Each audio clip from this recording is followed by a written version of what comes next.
Breaking: New Education Minister reverses policy of 18-year entry for varsity admission. And now to the news info. The Minister of Education, Dr. Morufo Olatunji Alausa, has reversed his predecessor's policy of 18 years as entry age for university admission.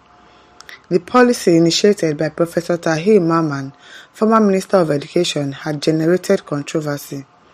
But while briefing journalists upon assumption of office on Tuesday, Alausa said the policy was detrimental to the federal government's effort to reduce the number of out-of-school children in the country. Abi, because I don't understand how children who will leave school by probably age 15 or 16, because education these days is very fast, and these children, they are very smart. And you now say that they should wait for another 2 years before they gain admission into school. Why? Wasting their time at home. Thank God. He said it is also not sustainable for the education sector, explaining that the 16-year age limit will be maintained and exceptions will be granted for gifted children. Thank you. Thank you. You know what you are doing. The new minister also said going forward, Nigeria's education system will be 80% practical and 20% classroom theoretical. Thank you. Thank you, because most schools, most government schools, everything, they just teach you theory. And the things that you're supposed to learn is practical, how to actually do this thing that they are teaching you. Not just writing notes. Every time, notes. I remember when I was in secondary school, not only notes you go to write, chemistry, physics, but go to lab. No lab. Labs are not working well. Everything is in shambles, even up to university. So we need to put more practicals into the education sector. Let them do more of practicals.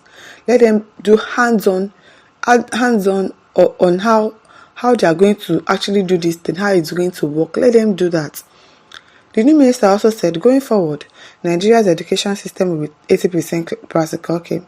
Alausa said practical education will help to curb the unemployment situation in Nigeria, as tertiary institutions will not continue to churn out graduates on a yearly basis without job for Nigerians. But I say this one, no waiting they do. He said the federal government will work with private sector operators for the training of students to unleash their potentials. Alausa was among the 10 ministers who got new portfolios after last month's cabinet reshuffle, which led to the exit of his predecessor. Thank God for this reshuffle, because at least this one is like he knows what he's doing. He was formerly Minister of State for Health. Good, very good. Because you can't tell children to stay at home for 2 years to be doing what? Ita Ekpo says, Oga, you are a good one and you know the value of education. Thanks for abolishing that obnoxious policy on educational attainment of our children. May you live longer than your forefathers. Amen. Amen. I hope that he doesn't change this behavior that he has brought in. This starting that he has had a good starting. His finishing too should be good. Because that policy that you say 18 years old before children enter school, why in this age and time where everything is going fast, and yes, you want to be like US, you want to be like UK, you now want to leave your student at home for 2 years before they now gain admission into school. Sunday A. Ogbaji says, God bless you and your generation. I don't know why a malam that hates education will be appointed as an education minister to turn people's children from other regions to Almajiris, but our God passed them. Yes, so our God passed them, because that's all they know how to do. Turn their children into terrorists, into Boko Harams. You don't want your children to go to school. You now want to bring that mentality into a civilized state. I beg you. David Ford says, thank you for being thoughtful. I suggest that technical schools should be built in every town and city in Nigeria. There is hardly a town in Nigeria where there are no welders, electricians, auto mechanics, or masons. This shows that these trades cannot be overlooked. These trades don't find it difficult to employ themselves. Remember, some crimes are committed as a result of necessity and not desires. Yes, technical schools too. Because most of our universities, except for few good ones that teach you practical, And you say you went to study engineering in school, they will not do practical, so you won't do practical. Mostly notes. It is the students that will on their own try to learn some basic things for themselves. I know what I am saying. So they should put in practical, very important. Technical schools, very important. Very, very important. Daniel Paul says, yes, I agree with you. Remembering how my elder brother got his skills while in secondary school. He can do mansing, carpentry, and also as an electrician just from technical school then. But all are dying off. I think SG should make it a compulsory for every local government. Build at least one in each LG. Adedeji Babinti says, a country where a 7-year-old can be jailed, but 17-year-old can't gain admission to a tertiary institution. Well, thank God the devilish policy has been thrown into the dustbin. We really, really thank God. We thank God. Ikenna says, a welcome development. Yes, a very welcomed.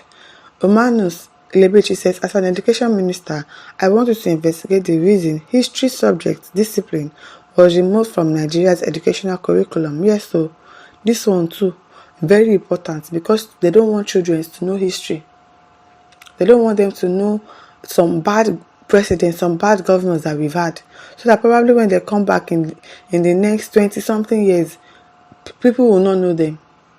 Somebody like Buhari, he has been governor before, president before, and nobody knew. Most people did not know. It was until he entered that people now started, oh, so he has ruled this country before and all of that. So history should also come back into our education system. There is urgent need to annul such illiterate policy and include it immediately. Any nation that doesn't teach history is heading to doom. Yes, so I know in Korea, in South Korea, they teach their children history from once they are giving birth to and they can understand things. So we should start teaching our children history right from nursery level, secondary level, primary level. We should start teaching them history. We need to know history. We need to know our history. We need to know our background. So it should be made compulsory as well. Please, the minister should also look into that. Obinna Obi says, here is our original education minister. This man really sabi something. Yes, so he does. You put the education minister that says children will stay at home till they are 18 years old. I beg you. So what should they be doing for that 2 years? Charles Onkolo says, well done. We cannot be going backwards just because some people don't want to move forward. Abi? Darlington says, this new education minister appears like he knows what he's doing. Yes, the same thing I said. It's like he knows exactly what he's doing. Okafor Andy says, I can't see any achievement by these people for reversing a mistaken law that affects them the most. How many of the less privileged meet up in such age? I think this on the talk. My listeners, what do you think, Jerry? Leave your thoughts in the comment section. Don't forget to like, to share, and subscribe. Thank you for listening. See you some other time. Bye.